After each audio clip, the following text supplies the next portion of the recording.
Hello, good evening. I'm here again. Kumusta na kayo? Andito naman po ako. Right now, I'm going to share, mag-share po ako sa ating title po ngayon ay How to be Victorious over Our Temptations.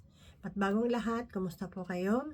Almost 2 weeks na rin ako hindi nakapag-share, no? Ako naman, same as usual, ay busy sa work. Busy sa work and then house, ganon. And then, of course, pababago yung weather, no? Sa umaga kasi mga 5 o'clock, 5:30 umalis na ako, no? Para magtrabaho ng madaling araw yon. And malamig talaga, no? And pagtanghali naman, mainit naman. Paiba-iba talaga, no? At sa gabi, right now, 3 days yatang uulan, yun sabi nila. But nagpapasalamat tayo sa Panginoon dahil ganun pa rin, ay masigla pa rin tayo, hindi tayo nagkakasakit. Okay? So, ngayon po talaga ay ang aking palang isi-share sa inyo how to be victorious over our temptations.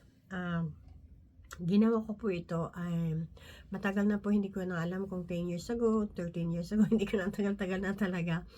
And isi-share ko ulit sa inyo para paano ba yan? I-share ko ulit sa inyo na yung aking sinulat no, aking sinulat na pinag-aral noon, that was 10 years, 12 years ago, na i-share ulit ko sa inyo na binabasa ko kasi, ay parang maganda yata, kaya yun, ay aking i-share, paulit-ulit, no? And maybe after 2 weeks na naman, meron din akong nakita naman dito, iba na namang topic. And after that, balik ulit tayo kay Rick Warren, no? Sa The Purpose Driving Life. Okay? So, ito naman po ay paano natin mapaglabanan ang temptasyon. Ito, how to be victorious, no? Over our temptations daw. Sabi dito sa James 1:16, do not be deceived. Huwag daw tayong padaya. Sabi, huwag daw tayong padaya, no? Basahin natin dito, no? Sa kay James 1:16, okay? Huwag kayong padaya, mga minamahal kong kapatid. Sabi, no, huwag daw tayong magpadaya. Huwag daw tayong magpadaya, no, na ang sabi kasi ni James daw, simply that God is not creator of evil. No, kasi dito ay about kay kuan yata, ito ang topic dito yata about sa kay evil, kay Adan, kay Eve, at saka sa ahas, yun, no? Kaya ito ang nakalagay dito, do not be deceived, no? Huwag tayong padaya. Kasi daw ang ating Panginoon, hindi siya creator, no? Hindi siya creator ng masama, hindi siya creator, no? God is a source of good gift, no? Siya ang source of good gift, no? Kasi minsan naisip din natin na yung ibang tao, no, ay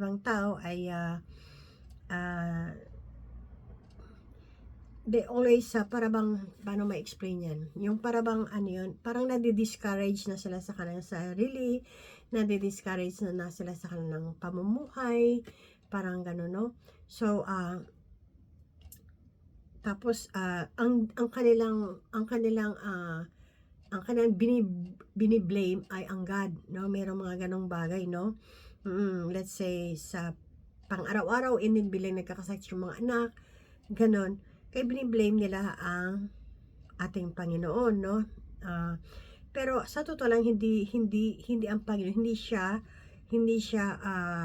paano sa Tagalog, no? Hindi siya creator sa mga kasamaan, no? Hindi siya kundi God is a source of good gift siya, no? And perfect, no? Sabi dito ni James na nag-warning siya na huwag tayong padaya. Kaya huwag daw tayong padaya. Huwag tayong padaya dahil ang diablo, no, ang demonyo, kung saan tayo, andun siya, di ba? Ginagamit yung demonyo ang tao, lalo pag yung tao ay weak yung puso niya, di ba? Mahina siya, doon pumapasok ang evil, no? At yun, nagugulat ka na lang, nagbabago yung tao.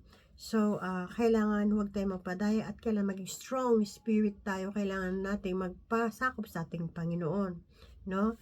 kailangan magtiwala tayo sa ating Panginoon. Huwag tayo magpadaya na marami nagudyok sa ating negative, papayag kagad tayo, may mga iba-ibang bagay, madali tayong magpadaya, no? Hindi natin iniisip nung gano'n, no? Dahil ang diablo, no, doon gumagawa ng timing, kung saan tayo mahina, no? Kung doon tayo tutuklawin. Grabe, nakakatakot na tutuklawin tayo, no? Kaya i-review natin to kay Eve, no? I-review natin kay Eve, no? Kay Eve, no? Sabi dito sa first of all, nag-pray na pala ako. Nakala ko hindi ako nag-pray.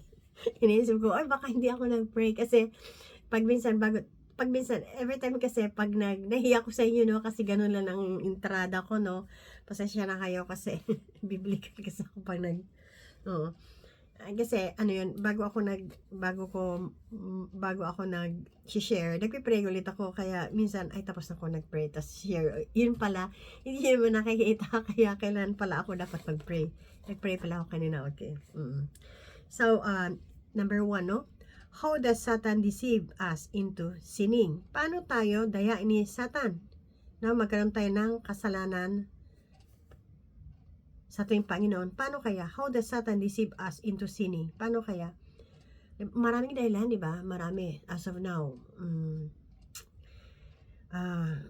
Paano kaya na? Marami kasi, no? Pero ang hirap ipaliwanag, sabi gano'n, no? Marami kasi, paano kaya?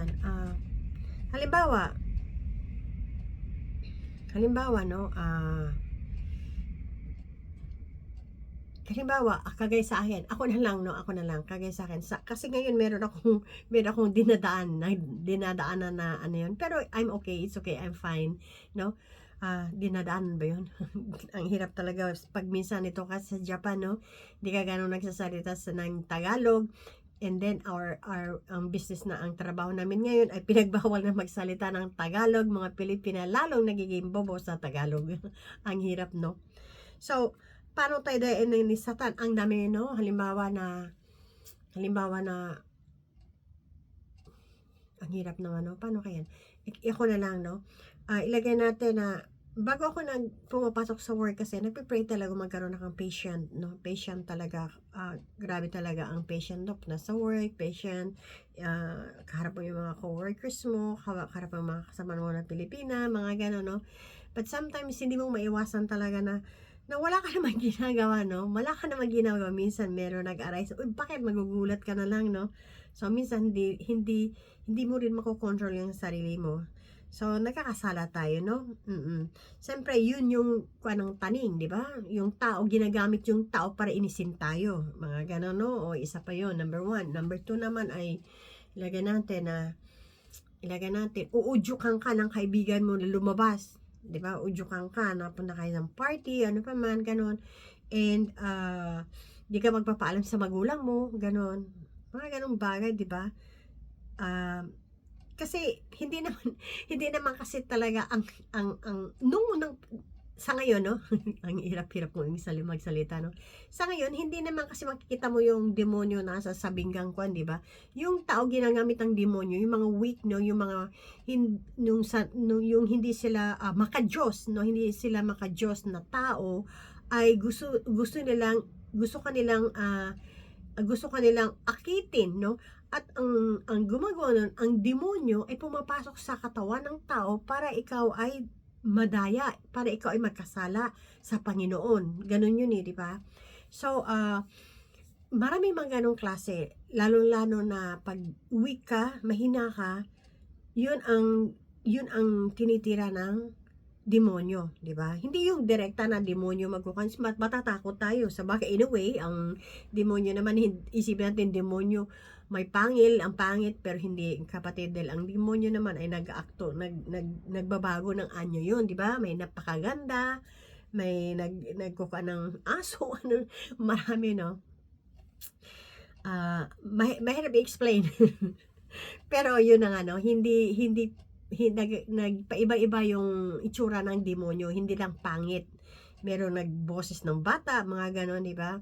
So, kailangan huwag tayong magpadaya, huwag tayong magpadaya sa magpadaya. Now, how does Satan deceive us into sinning? Yun, marami, no? Halimbawa, magsigarilyo ka, masarap yan, vitamins yan. Sabay, gano'n, no? Ay, hindi na ako magsigarilyo, pero magsisigarilyo ka pa rin. Dahil yun, binibulungan ka sa iyong parang, kunyari, ohaw na ohaw ka, no?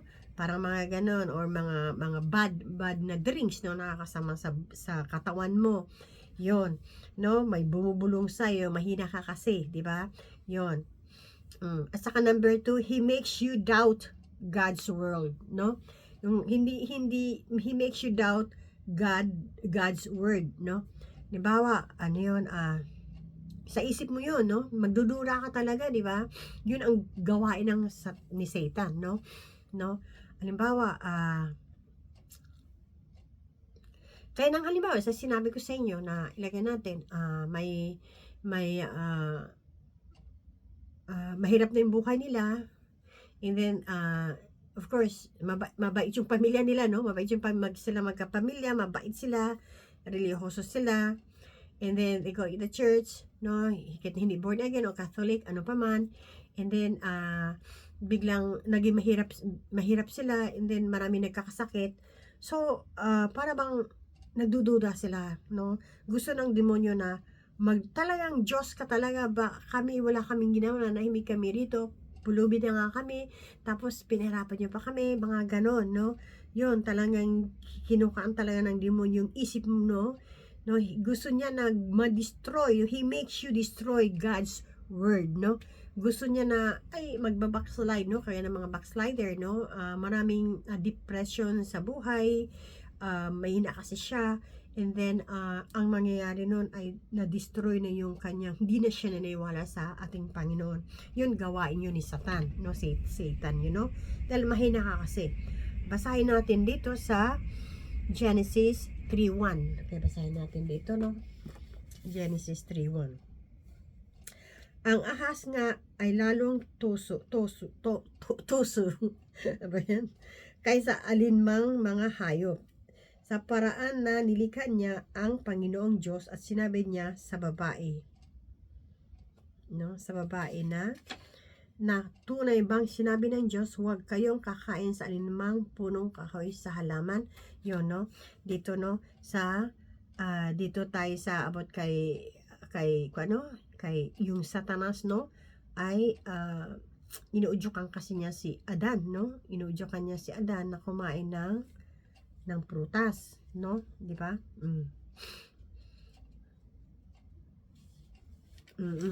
Dito sa Genesis 3:1. So ang ahas na Satanas ay pinilit niyang pakainin si Eve, di ba?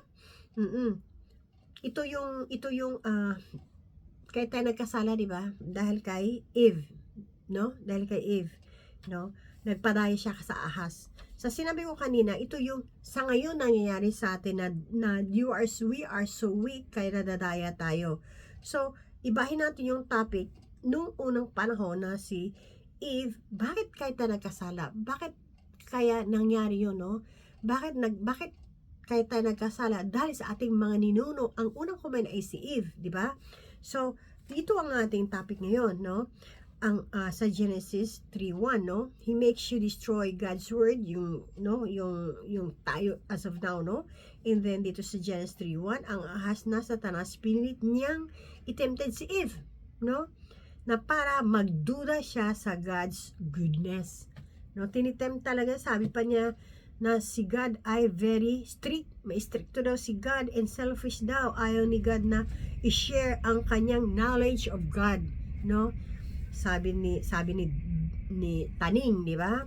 So, gusto talaga niyang gumagawa talaga ng paraan ang demonyo na ma-tempted si Eve, no?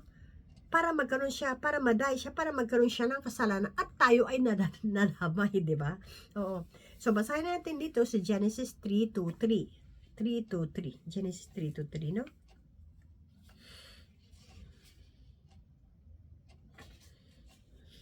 Okay. At sinabi ng babae sa bunga ng mga punong kahoy, sa halaman ay makakain kami. Tatapat sa bunga ng punong kahoy na nasa gitna ng halamanan ay sinabi ng Diyos, huwag kayong kakain yan ni huwag niyong hihipuin baka kayo'y mamatay. Totoo naman ang sabi dito, di ba? Yun ang sinabi, ang dito sinabi, no? Sinabi ng babae sa ahas. Sinabi niya na ayaw kong kainin yan kasi yun ang sabi ng Panginoon na huwag daw galawin yun, huwag kainin yun, no? Dapat sustan tree, dapat datatawat sa bunga ng punong kahoy ay nasa gitna ng halaman ay sinabi ng Diyos, huwag kayong kakain yan niya o ni huwag niyong hipuin. Yun ang sabi ni Jesus, no? Nandito sa Genesis 3 verse 2 to 3. But ang sabi naman ng ahas naman ay tuso siya, di ba? Dito sa Genesis 3:1. Ang sabi naman ahas, tuso siya kasi sabi pa niya na kaysa alinman mga hayop sa paraan, nalilikha niya ang Panginoong Diyos at sinabi niya sa babae, no? Sinabi niya sa babae, no, na tunay bang sinabi ng Diyos? Totoo bang sinabi ng Diyos na huwag kayong kakain sa alinmang punong kahoy ng halaman? Sinabi pa na ng demonyo, no, kay Eve. Dahil siya nga ay, siya ay gusto niya talagang matempted si Eve, no? Magduda si Eve kay God, no? Kay God's goodness. Gusto niya magduda yon, no? No? So, why does Satan tempt Eve? Bakit kaya gusto talaga ng demonyo na gusto i-tempt, no? Na magkasala si Eve. Why? Bakit kaya ang Satan ay gusto niyang matempted si Eva, Eva na, Eva. Gusto ni Satanas na magkasala si Eve para masaksis yung kanyang plano talaga, no, na para magkasala ang si Eve at para tayo ay, no, magkasala rin tayo sa sanlibutan. Yun ang purpose talaga ng demonyo. At ito naman si Eve ay gustong kainin yung prutas at binigay rin niya kay Adan, di ba? Yun ang umpisa, no? So, ang sabi dito, kahit si Jesus daw, no? Kahit si Jesus, gusto no? Kahit si Jesus nga, di ba? Si Jesus gusto din, tinempted din siya ni Taning, di ba? Tinempted din ni Tanim si Jesus dito. Basahin natin sa Matthew 1:4-11, no? Pero, hindi talaga siya kasala. Ganun talaga si Taning. Noong unang panahon, kaya tayo nagkasala dahil kay Taning talagang, ngayon, kung weak yung ating sarili, weak yung ating puso, wala tayong pananampalataya sa ating Panginoon. Mahina talaga tayo. Mahina yung ating pananampalataya, no? Talagang madadala ka sa salita kasi hindi naman, syempre, yung salita ng demonyo, syempre, malamig, di ba? Malamig at nakakaakit yung salita niya, talagang mahihila ka talaga. Hypnotize ba yun? Di ba? Kaya, pero kung wala kang hindi matatag yung puso mo, hindi mo tinanggap ang Panginoon na siya ang tagapagligtas mo, mahina yung no, ang pagpaniwala mo sa ating Panginoon, talagang madadala ka talaga. Even though di ba, si Jesus, kahit si Jesus, no, gusto rin ni Satanas na i-tempted siya, no? Kahit basahin natin to sa Matthew 4:1-11. Basahin natin dito, no? Mahaba kasi ito, Matthew 4:11. Kaya inon ko na lang itong aking tab. Kasi hindi ko na siya mabasa, no? Kasi mahaba siya. Pwede ko na siyang tanggalin ito. Hanapin ko dito, no?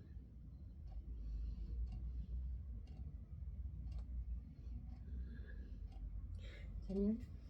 Dito pala. Matthew 4.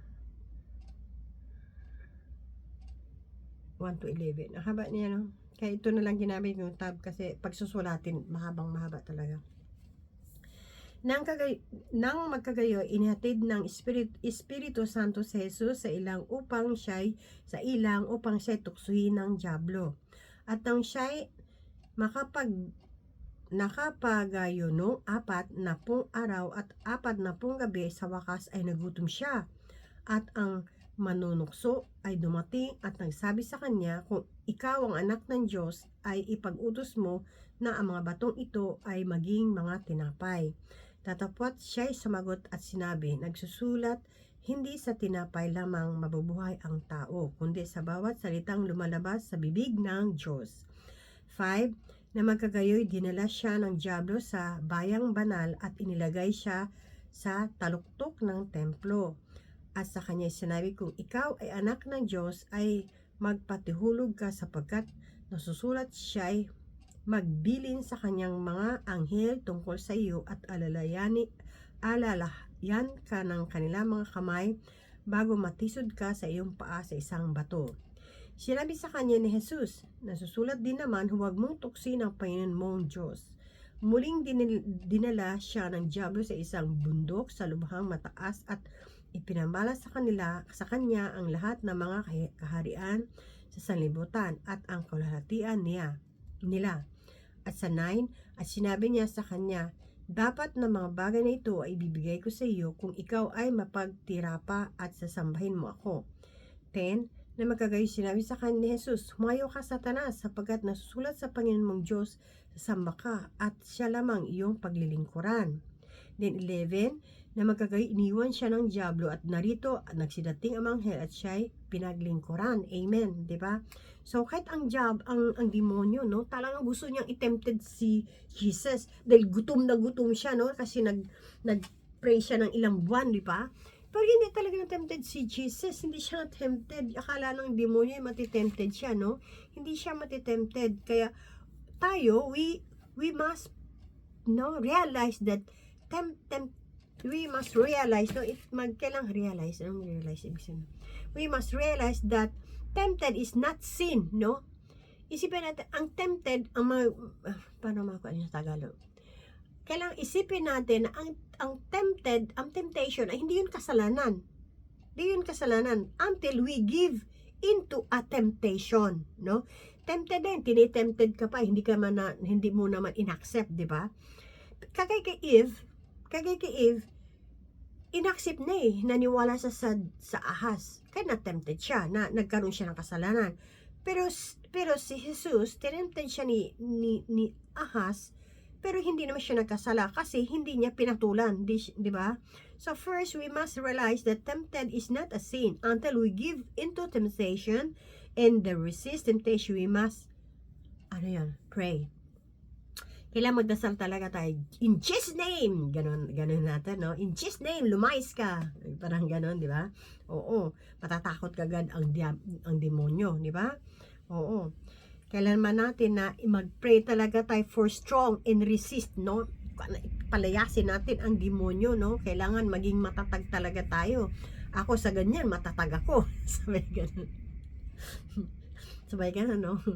Matatag ako. Dahil hindi ako natatakot dahil sa akin ang Panginoon, di ba? Ganun na yun. Kailangan maging matatag tayo pag nandito sa atin ang nasa puso sa atin ang ating Panginoon. Huwag tayong matakot, no? Dahil hindi niya tayo pababayaan, okay? So, ano mga temptations? Ano ang mga temptations? Isa ngayon, no? Kaya ganun punta tayo sa aking tinapik kanina, di ba? Nag-umpisa, ano bang temptations sa ngayon, di ba? Laman, grabe, mga tao mahilig sa laman. Lamang loob. Laman, di ba? Flesh. Lust. No? Yung mahilig, ang makasalanan talagang tao, kahit siguro araw-araw nagkakasala siguro tayo, no? Di ba?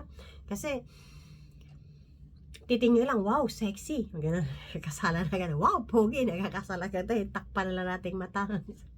Di ba? Nagkakasala tayo niyan. Last, pagnanasa, di ba? Malaking kasalanan yan.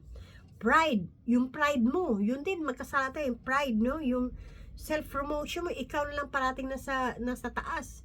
Yung pride mo, yung ego mo, yun, makasalanan din yun, no? Di ba? Kaya, marami talaga. Una, yung ating isip, madaling magkasala, di ba? Madaling magkasala talaga. Yes, magkasala yung isip natin.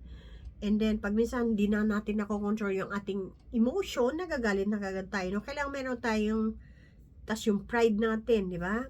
Oo. basahin natin dito, nabasa ko lang kagabi, no? Dinagdagan ko siya ng verse, I don't know kung mag-fit to sa ating pinag-aralan sa Proverbs 5:3. Hindi ko alam kung bakit ko ito sinulat, but tingnan ko lang, no? Sinulat ko ba siya dito? Proverbs. Sa James ko lang isa.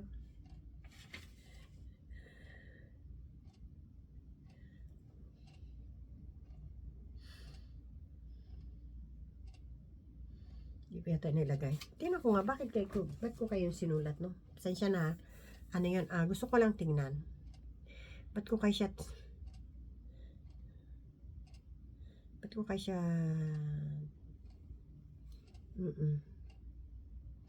huwag na lang, baka tatagal tayo.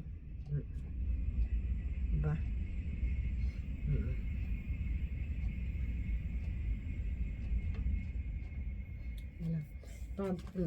Huwag na lang natin kasi yun naman ang nakasolve dito yung sa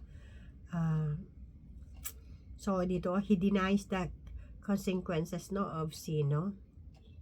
Kaya dito naman, no, destroyed the character of God. Basahin natin dito sa Genesis 3:5. Naisulat ko ba rito? Saan na naisulat ko naman, no? Genesis 3:5.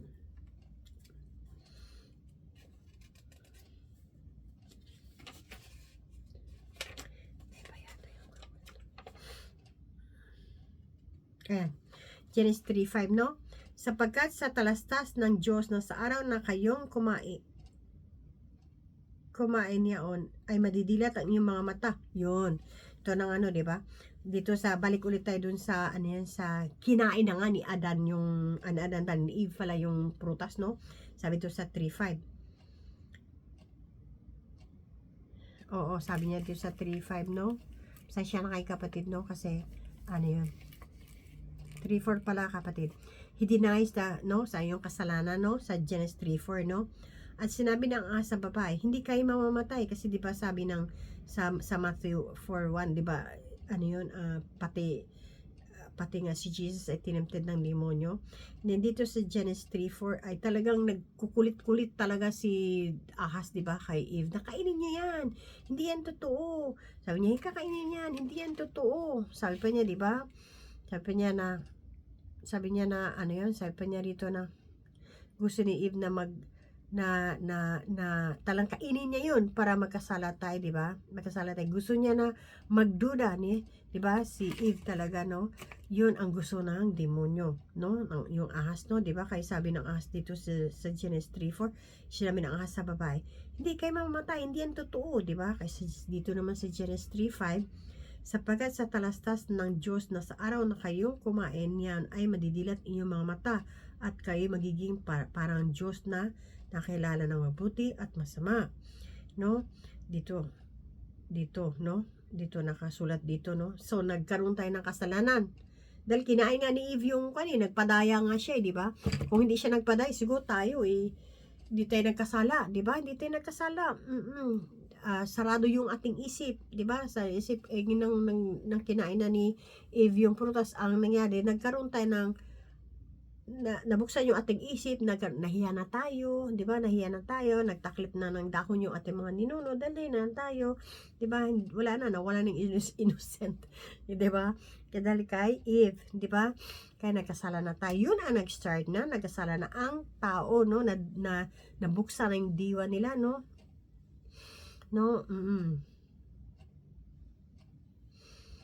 kaya yun, kaya nagkasala ang sanlibutan dahil sa nangyari, no, namatay yung ating spiritual death, no, ang sabi rito, no, namatay nga, kaya ano yun, kaya masamang loob ang Panginoon, kaya yun, pinaalis ni Jesus sa Garden of Eden si Adan at saka si Eve. But really, God is love. Mahal talaga tayo ng ating Panginoon, di ba? Talagang binigay pa niya. Talagang gumawa pa rin siya ng paraan, no? Gumawa pa rin siya ng paraan. Binigay pa rin ni Jesus ang kanyang bugtong anak para tubusin ang ating kasalanan. Di ba? Ating kasalanan. Talagang ganun tayo kamahal ng ating Panginoon, di ba? At ang nakakalungkot lang ay dinideny pa rin tayo, di ba, ng mga tao, no? Kahit alam na nila yon, dinideny nila, parang, talaga, oh, sabi gano'n, no? Parang nakakalungkot, di ba? Nakakalungkot, kapatid, no?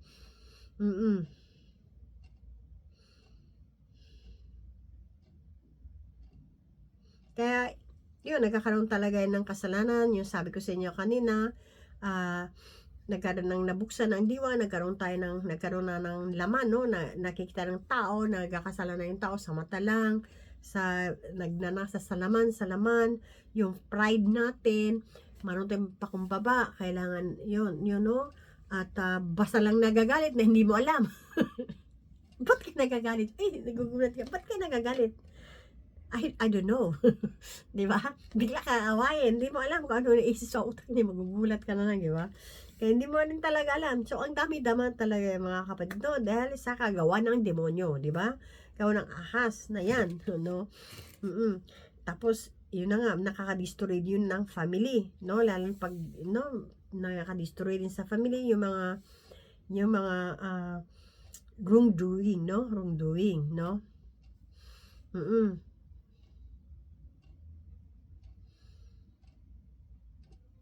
Kaya kailangan talaga, no, na magkaroon tayo ng panalig sa ating Panginoon, di ba? Kaya dahil, di ba, sa nangyaring ganun, pinagbawalan na nga ng Panginoon, huwag kainin yun. Ginawa pa rin ni Eve, kaya nangyari, nagkaroon tayo ng kasalanan. But God is love. No, binigay pa rin niya kanyang bugtong na anak para iligtas ang ating kasalanan. Di ba? Napakabait ng ating Panginoon. Napakait pa rin talaga niya dahil hindi niya tayo pinababayaan, di ba? Ay, sana yun. Ang dami ko kasing sinulat. Kaya nagkabagsak-bagsakan na. Nandyan yun sa John 3:16, di ba? So, dito naman sa number 2. See God's unchanging perfection, no? Sa James 1:17. Isulat ko ba nito? John 1:17. Sinulat ko na kasi kapatid kasi naiyan na kasi ako na ang tagal-tagal ko magbasa ng sa tab, di ba? Kaya lang sa kakakuan ko, nawawala naman siya rito. Dito ko may sinulat sa ano yun? James 1:17. Sinulat ito. No, sabi dito, ang bawat kaunting kaloob at ang bawat sakdal ng kaloob ay pawang buhat sa itaas na bumaba mula sa Ama ng mga ilaw na walang pagbabago ni kahit aninuman ng pag-iiba. Ulitin natin dito ha. Dito sa James 1:17, ang bawat kaunting kaloob at ang bawat sakdal ng kaloob ay pawang buhat sa itaas na bumaba mula sa Ama ng mga ilaw na walang pagbabago ni kahit anuman ang pag-iiba, no? So lahat ng gift and perfect gift ay nanggaling sa from above kay God talaga, no? The Father. No, lahat, no? God is not only the source of God's gift, He is the very source of the giving, no? Yung ating buhay, binigay niya sa atin, yung impulse natin, yung pagpitik-pitik sa ating, di ba? Ayan, pitik-pitik, binigay niya sa atin yan, di ba? At, dahil meron siyang purpose sa atin, no? Yung ating nerves, no? Di ba? Nerves, kaya tayo kumikilos, dahil, di ba? Binigyan tayo ng buhay, binigyan tayo ng hininga, di ba? Grabe kabait talaga ng Panginoon. God, napakabait talaga niya, perfect talaga siya, di ba? Talagang kasala na ang mga tao, pero hindi rin niya matiis talaga na magkaroon pa tayo ng chance, no? Na magkaroon tayong buhay na walang hanggan. Kaya sabi ng God the Father, binigay niya kanyang bugtong na anak para matubos ang ating kasalanan. Magkaroon pa tayo ng chance, di ba? Di ba? Kaya kailangan talaga natin na tanggapin natin ang ating Panginoon bilang ating tagapagligtas. Yun talagang the first talagang tanggapin mo talaga siya. Oo. Dahil siya talaga perfect talaga, no? Kaya sabi na they are God given, no? They are God given at the right time for good purpose. Sometimes instant or wait, no? Pag minsan di ba? Binigay sa atin Panginoon, minsan instant bigay agad, minsan naman wait. Ako parating pag mingaw kay Lord, ini-instant ang tagal ibigay.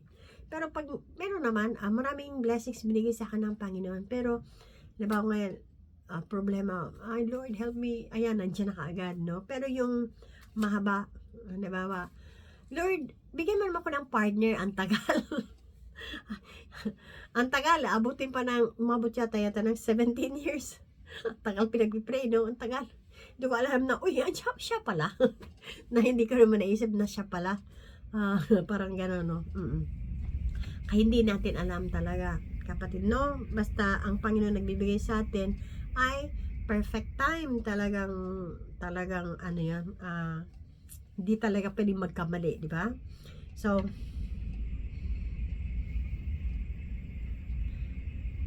basahin natin to sa James 1:18. Sana sinulat ko rito, no? 18 yata na isulat ko. 17. 18.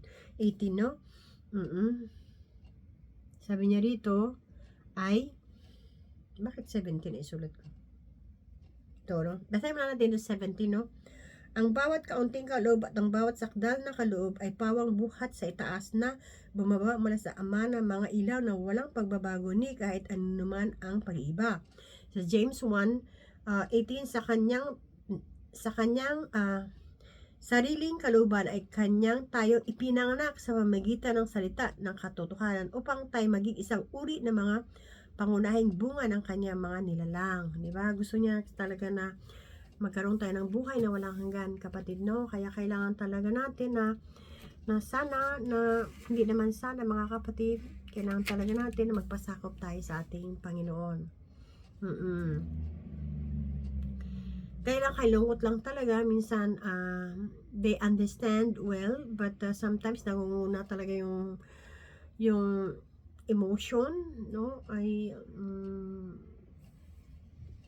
no, kaya sana naman ay mag-stick talaga sila na si Lord lang talaga ang makasagot sa ang ating hiniling, no, na makapagaling makapagpagaling sa atin. Okay, ito na po, nagtatapos na mga kapatid ang ating takil ngayon, no? And next, after 2 weeks, ngayon ko lang din nakita, ay meron pala akong sinulat dito long time ago din dito sa maganda rin topic pa ng maganda rin, palalawakin ko na lang kung medyo matagal lang kasi, napakatagal na niya kasi. So the reason for trial, no? Sa sunod ng itatakil natin ay the reason for trial, dahilan bakit tayo nagkaroon ng pagsubok, no? Dito, no? Palalawakin ko lang kaunti ito, kahit 30 minutes, no? Next, after 2 weeks, no? Okay? Then after that, mag-concentrate muna kagad tayo kay Rick Warren. Okay, let's pray. Lord, maraming salamat for tonight. Maraming salamat sa topic na ito, Panginoong Ama, na Lord, talaga, Lord God, ay napakaibuti niyo po sa amin, Panginoong Ama, dahil binigay niyo ang kanyang bugtong na anak, Panginoon, para tubusin namin kasalanan, Panginoong Ama. O Lord, maraming salamat, Lord God, na nagkaroon pa kami ng paraan, Panginoong Ama, na makapunta kami sa inyo, Panginoong Ama. Lord, protect us always, Jesus. Lord, help, tulungan yung mga kapatiran, Panginoong Ama, yung mga iba, Panginoong Ama, na sana makatanggap sa inyo, Panginoong Ama. Sana makaganoon sila ng sariling, may mag-invite sa kanila sa church, Panginoong Ama, para makilala kayo, Panginoong Ama, Lord God. Lord, help us, O Jesus, na mag-strong kami. Help us, God, Father, mag-grow kami, Panginoong Ama, O Lord. Help us, God, Father, na kailan talaga aming mamahalin, Panginoon, mag-stick kami sa inyo, Lord God. I pray also mga kasama ko sa church, Panginoon Ama. Lord, protect them always, Lord God. Kung ano mga pagsubok na dumating sa kanila, kung ano mga problema nila, Panginoon Ama. Unang-una man yung kanilang laman, Panginoon Ama, O Lord. Tulungan mo sila, Panginoon, na malampasan nila ito at bumalik sa inyo, Panginoong Ama, O Jesus, Lord. Help them, Jesus. Kung sino man, Panginoon, nagkaroon ng depression, Panginoong Ama. Oh, in Jesus' name, O God of Father, O God. Protect her, O Jesus. Tulungan mo siya, Panginoon, na makaligtas siya, Panginoon, sa pagsubok na yun, Panginoon. Pagalingin siya, O in Jesus' name, O God of Father. O Lord God, Maraming salamat, Panginoon Ama. And I pray, Lord Jesus, tulungan niyo kami, Panginoon, na mag-grow ang church namin, Panginoon Ama. Na maraming dumalo, Panginoon Ama, para makinig sa inyong magandang balita, O Jesus, O God of Father. Maraming salamat for tonight, O Jesus. We love you, God. In Jesus' name we pray. Amen. I love you, Jesus. Amen. O sige mga kapatid, thank you very much. And then, after 2 weeks again, okay, bye. I love you. Bye.